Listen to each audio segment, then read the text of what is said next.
Initializing Romeo RP25 with ET Speaks. Testing solenoids. Setting user defaults and speech settings. Speech settings installed. Now resetting the carriage to the home position. The printer is ready to run.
The printer is offline.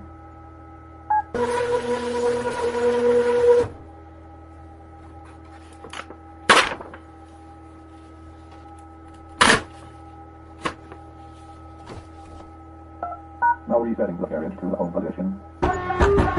Finding the top of phone.